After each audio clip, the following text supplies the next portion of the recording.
Hello everyone. आज power and exponent का दूसरा क्लास है। पहले क्लास में हम लोग शुरुआत के दो फॉर्मूलों के बारे में डिस्कस किए थे। दूसरे क्लास में ये तीसरा फॉर्मूला है, इसके बारे में डिस्कस करना है। यहाँ पे हम लोग को ये दिख रहा है कि a raise to m into B raise to m is equals to a into B whole raise to m। इसका मतलब अगर बेस अलग अलग है और पावर सेम है तो बेस को मल्टीप्लाई कर देंगे और सेम पावर को वैसे ही लगा देंगे। करके देखते हैं। 2 और 3 पावर अलग अलग है लेकिन बेस अलग अलग है लेकिन पावर सेम है।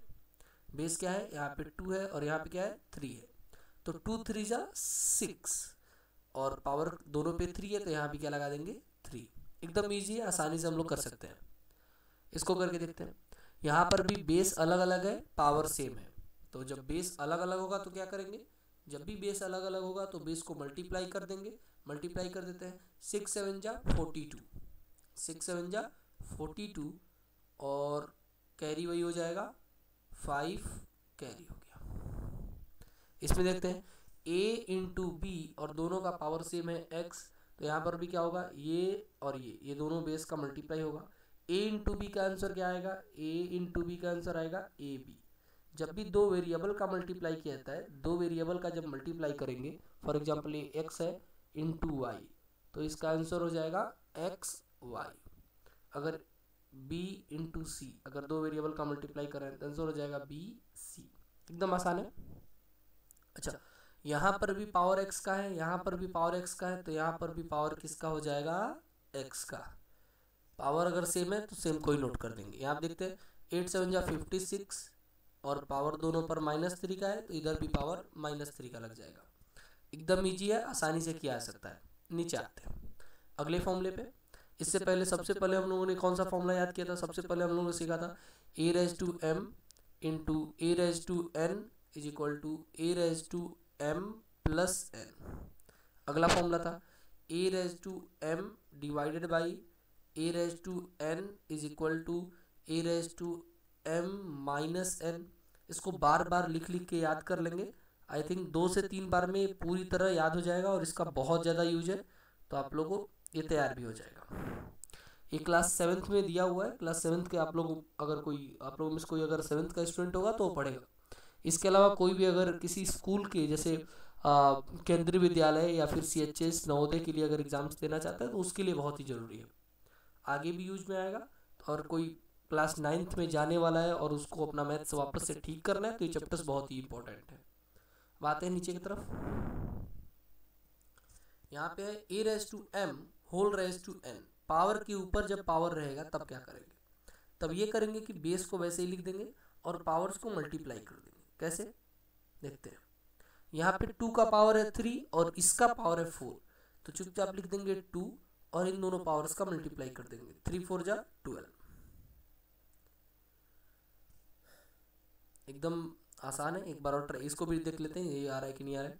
यह 6 7 2 जा 14, आसानी से किया जा सकता है। इसको करके देखते हैं। यह 3 का पावर है -3 और इसका पावर है 3, तो इसको कैसे करेंगे, 3 3 जा 9, इस 3 को वैसे ही लिख देंगे और 3 3 जा 9, एक प्लस में एक माइनस में, तो आंसर किस में आएगा, माइनस में।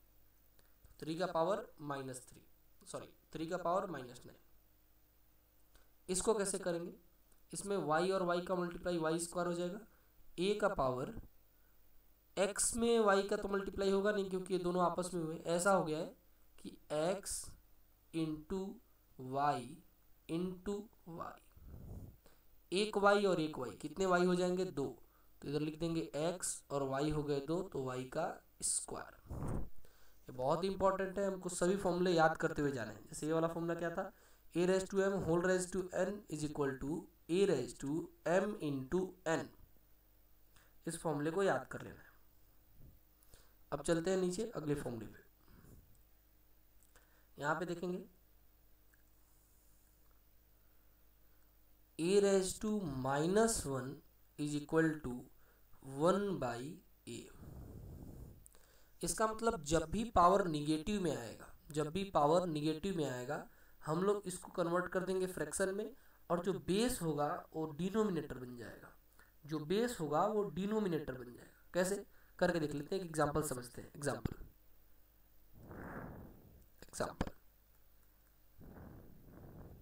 जैसे 2 का पावर -1, तो इसको क्या लिख सकते हैं, 1/2। एकदम इजी है। जब भी पावर माइनस में आएगा हम लोग इस तरह से चेंज कर देंगे। क्वेश्चन नंबर बी से हम लोग के पास आ जाए 4 का पावर -3, तो 1/4 का पावर 3। जब भी पावर माइनस में आएगा हम लोग इस तरह से चेंज कर लेंगे। एक और करके देख लेते हैं। जैसे आ जाए कोई और ऐसे आ जाए कि 3 का पावर -7, तो कितना हो जाएगा, 1/3⁻7। इसका मतलब माइनस हटाने के लिए, पावर में से माइनस हटाने के लिए हमको इसे फ्रैक्शन में चेंज करना पड़ेगा, और फ्रैक्शन में चेंज करके नीचे डिनोमिनेटर में भेजना पड़ेगा। डिनोमिनेटर में, जैसे यहाँ पे कहाँ पे है, डिनोमिनेटर में। अगला देखते हैं। अगर हमारे पास कुछ ऐसा मिल जाए कि 4, इधर है 4 का पावर -1, और एक और क्वेश्चन नोट कर लेते हैं यहाँ पे 1/3। इसको हम बोले कि इसको इस तरह से फ्रैक्शन में नहीं लिखना है, एक ही बार में लिख देना है, भले वो पावर लग जाए। तो जब इसको यहाँ पे बुलाएंगे, इस 3 को जब यहाँ पर बुलाएंगे, यहाँ पे ला दिए, तो ये 1 कहाँ गया, या फिर ये नीचे था ऊपर आया, तो जब ऊपर आया है तो अपने साथ एक निशानी लेके आएगा किसका, -1 का। नीचे से जब ऊपर भेजेंगे तो माइनस का पावर लग जाएगा, और ऊपर से जब नीचे भेज रहे हैं, जैसे ये ऊपर था, ये अभी ऊपर है, इसको नीचे भेज रहे हैं, तो 1/4 माइनस के जगह पे प्लस हो जाएगा। तो माइनस से प्लस करने के लिए नीचे भेजेंगे, और प्लस से माइनस करने के लिए ऊपर भेजेंगे। इन सभी बातों का ख्याल रखेंगे। और एक और बहुत ही इंपॉर्टेंट फॉर्मूला है, फॉर्मूला नंबर 6, a⁻0 = 1। किसी भी नंबर का अगर पावर 0 होगा तो आंसर 1 आएगा। किसी भी नंबर का पावर अगर पावर 0 होगा, पावर बराबर 0, तो जो आंसर होगा वो हमेशा 1 आएगा। आंसर हमेशा 1 आएगा। जैसे हम यहाँ पे लिख दें 1000000, और उसका पावर अगर 0 लगा दें तो आंसर कितना आएगा, 1 आएगा। हम लिख दें यहाँ पे 2315017 और बोल दें इसका पावर है 0, तो आंसर कितना आएगा, 1 आएगा। तो किसी भी नंबर का अगर पावर 0 है तो आंसर 1 आएगा। हमारे पास है a×b⁻0, इसका आंसर कितना आएगा, ये भले ही वेरिएबल है, यहाँ पे कोई भी वैल्यू हो सकती है, पर फिर भी आंसर क्या आएगा, 1 आएगा। तो किसी भी पावर का किसी भी नंबर का अगर बेस का अगर पावर 0 होगा तो आंसर 1 आएगा। आंसर 1 आएगा अगर किसी भी नंबर का पावर 0 होगा। और थोड़े बहुत के क्वेश्चंस ला के देखते हैं कि अगर ऐसा कुछ लिख दिया जाए कि 8 डिवाइड बाई 2⁻³ इंटू 2⁻4। इस तरह के क्वेश्चन हम लोग अगले लेक्चर में डिटेल में समझेंगे। पहले एक क्वेश्चन से मैं आप लोग के अंदर ये थोड़ा सा इसका अलग जगाना चाहता हूँ कि कैसे क्वेश्चंस होते हैं। एक बार देखिए, 8 किससे बना है, 2 से मिलकर बना, या फिर 2⁻³ का मतलब क्या हुआ, 2⁻³ का मतलब क्या हुआ, 2 इंटू 2 इंटू 2 चेंज करेंगे, 2 2 जा 4, 4 2 जा 8।